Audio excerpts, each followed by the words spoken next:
Bem-vindos ao canal Amazon Futebol C. O meu nome é Marcelo e hoje, pessoal, eu vou comentar sobre a partida entre Estudiantes versus Flamengo, que terminou empatado em 1-1. Mas antes da gente comentar aqui sobre a partida, deixa eu pedir aqui o like de vocês para poder dar uma força aqui pro canal. E caso você não seja inscrito, já se inscrevam aqui no nosso canal, pessoal. E também não se esqueçam de acionar o sininho de notificação para você não perder nenhum conteúdo daqui do canal. Beleza? Então vamos lá, pessoal. Antes da gente começar aqui a comentar sobre o jogo em si, que a gente tem para comentar, deixa eu só comentar uma situação que eu fiquei sabendo. Inclusive o Abel Ferreira comentou isso, né? Comentou rapidamente, né? Sobre uma situação envolvendo a equipe do Palmeiras contra a equipe do Cerro Porteño. Que assim, cara, é bizarro saber, que uma equipe diminuiu, o campo. Isso é bizarro, principalmente em uma competição internacional, né? Isso é uma vergonha para Conmebol, porque, poxa, vamos lá. Por exemplo, a FIFA, quando ela vai ali, escolher aí uma sede aí para a Copa do Mundo, ela já deixa ali uma lista de, exigências, que são os padrões que ela exige para poder ter uma Copa do Mundo naquele país, E uma das exigências é o padrão do tamanho do campo, Porque tem que ser padronizado no modelo da FIFA, Porque se não for, não tem Copa do Mundo, Então o país que se vire para poder assim se encaixar nas exigências aí da FIFA, E isso daí é organização. A Conmebol, cara, é uma bagunça, A gente vê aí uma série de situações que a gente vê a falta de organização. O que é bizarro aí, E uma vergonha para essa federação que, organiza aqui as competições aqui na América do Sul, Porque já era para ter aí um padrão do campo aí, para os times, né, se adequarem para poder participar da Libertadores. Porque, poxa, a Conmebol também é cheio das frescuras, Tem uma lista aí de frescuras aí que não tem nada a ver. Mas o que deveria ser mais importante, por exemplo, o campo, ela não tá nem aí, Os times fazem o que bem entendem. Até comentei uma situação na partida entre Cusco versus Flamengo, que eu falei que deveria ter um padrão, né, do campo por parte da Conmebol. Até por conta daquela situação, né? Que teve o impedimento, né? Que foi marcado. Teve aquelas linhas traçadas ali de forma errada, Até falei que, geometricamente falando, por conta do gramado ali do campo, enfim. E eu até falei isso, né? Que, poxa, é para ter um padrão, né? E coisa que a Conmebol não exige. O que é bizarro, né? Uma federação que realmente comanda aqui o futebol na América do Sul.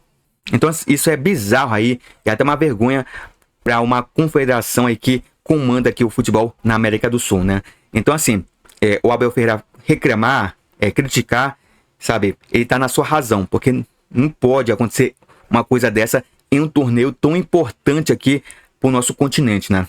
Muito bem, pessoal, então vamos lá, vamos comentar aqui sobre a partida em si, porque é o seguinte, pessoal, o que me chamou muita atenção no jogo em si, entre Estudiantes versus Flamengo, foi realmente que, desceram a marretada nos jogadores da equipe do Flamengo, né?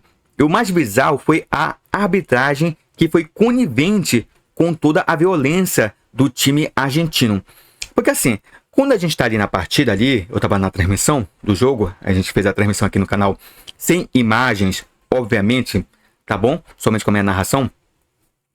E assim, quando a gente tá ali na transmissão, a gente não presta muita atenção em algumas coisas, porque a gente está focado aí na narração, em colher informações, mas depois, quando termina a partida, em que a gente vai observar, né, vai olhar novamente o jogo, os melhores momentos, a gente observa certas coisas. Por exemplo, cara, teve lances aí que de fato realmente era para ter sido expulso jogadores da equipe do Estudiantes, porque entraram com uma força excessiva para cima dos jogadores da equipe do Flamengo.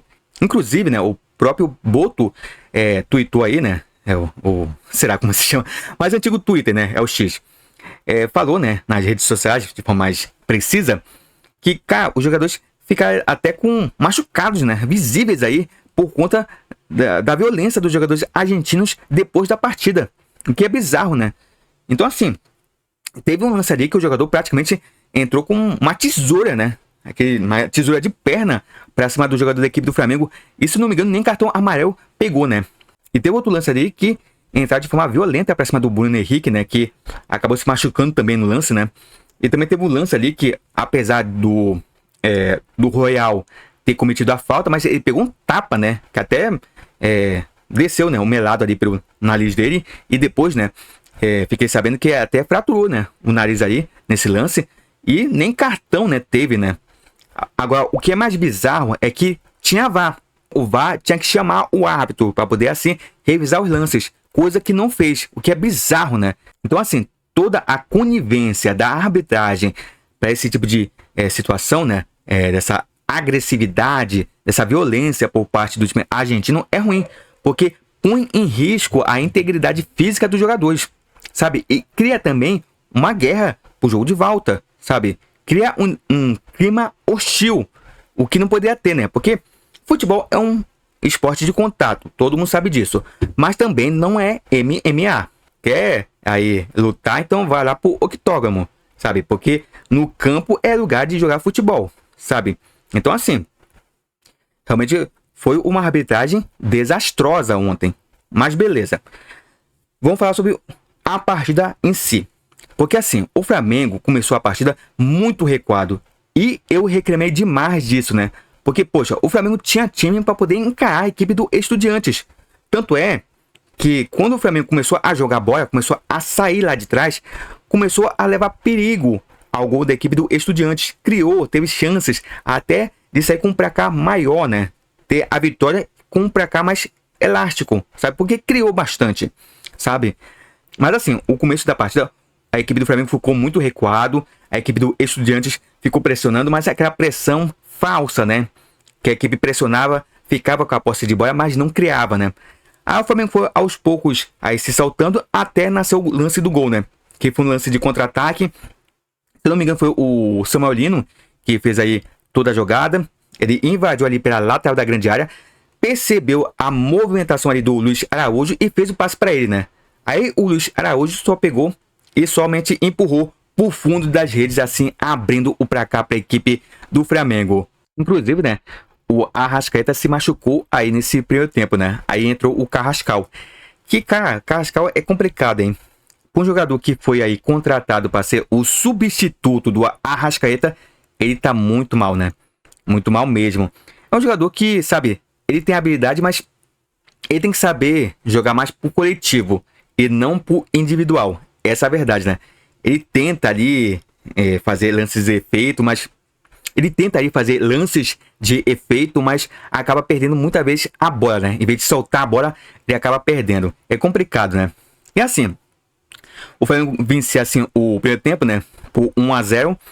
Tava de bom tamanho, né? Uma vitória fora de casa por 1-0 tava de bom tamanho. Aí veio o segundo tempo. O segundo tempo, cara, o Flamengo voltou com a mesma mentalidade de ficar fechadinho ali e esperar os contra-ataques. Só que a equipe dos Estudiantes voltou, sabe, mais agressivo pro segundo tempo. E sabe, e toda hora a bola ficava ali rondando ali a área da equipe do Flamengo. O Rossi fez boas defesas, salvou a equipe do Flamengo até onde pôde, mas em um lance ali em que o Flamengo perdeu o gol, vou deixar esse termo, perdeu, porque, poxa, duas chances no mesmo lance de fazer o gol e a equipe desperdiça, é complicado. Uma em que o Bruno Henrique chutou, né, tava ali frente a frente ali com o Muslera, e o goleiro da equipe do Estudiantes fez uma defesaça, depois voltou ali pro Luiz Araújo, né, se não me engano, que chutou e novamente o goleiro da equipe do Estudiantes fez novamente uma boa defesa, salvando a equipe argentina. E no contra-ataque nasceu o gol da equipe argentina, sabe?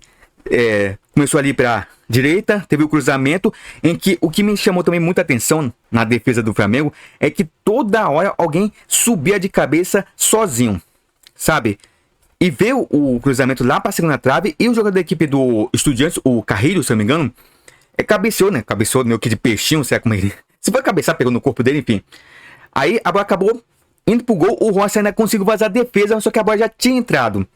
Muita gente do Flamengo ficou reclamando que o Rossi fez a defesa e veio um outro jogador que eu não consegui identificar e deu um biquinho, né? Na verdade foi o Carreiro que estava no chão, né? Deu um biquinho ali e tirou a bola das mãos ali do Rossi e sobrou para um outro jogador da equipe do Estudiantes que fez o gol, né? Que mandou a bola pro fundo das redes.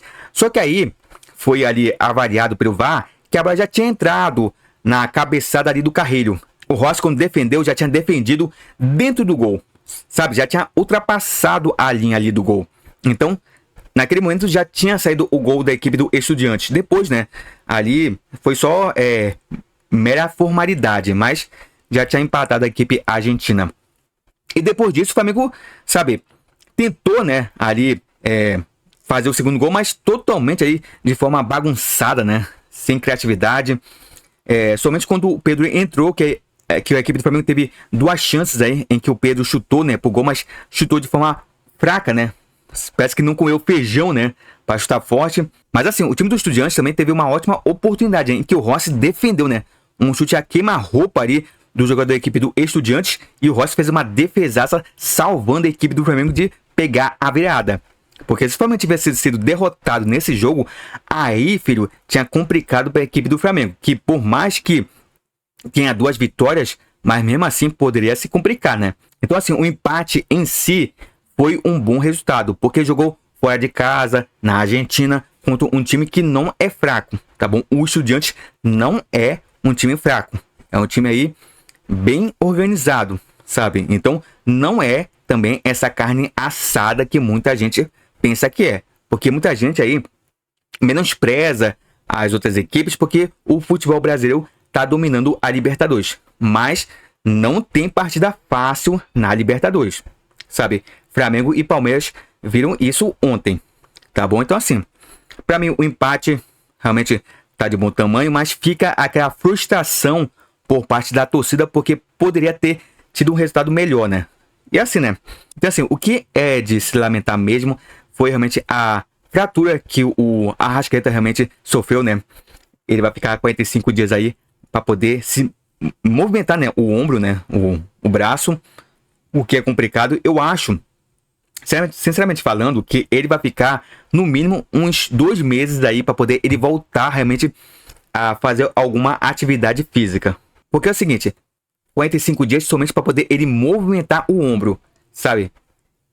Mas o tempo realmente para poder ele realmente pegar e poder fazer uma atividade física, eu acho que é uns 2 meses. Então realmente é lamentável, até porque ele também é um jogador importante não só para o Flamengo, mas também para a seleção uruguaia. Então um jogador que já estava aí com as expectativas de disputar uma Copa do Mundo, o que é lamentável, né? Porque ele vai acabar perdendo uma Copa do Mundo. Porque eu tenho quase certeza que o Uruguai não vai levar um jogador que está aí machucado, sabe? Ele vai querer convocar alguém aí para poder substituir o Arrascaeta. Então é complicado, né? Um jogador realmente que tem uma grande qualidade aí técnica ficar de fora de uma Copa do Mundo por conta de um lance aí que realmente é de jogo, né? Ele foi empurrado ali, mas ele teve a fatalidade de cair, né, por cima ali do ombro e acabou fraturando aí a clavícula, né, se não me engano. Então é isso, pessoal. Espero que vocês tenham gostado aqui do vídeo. Não se esqueçam aqui de deixar o like aqui para poder dar uma força aqui pro canal. E caso você não seja inscrito, já se inscrevam aqui no nosso canal, pessoal. Muito obrigado por tudo e a gente se vê aqui no próximo vídeo. Então, pessoal, até uma próxima!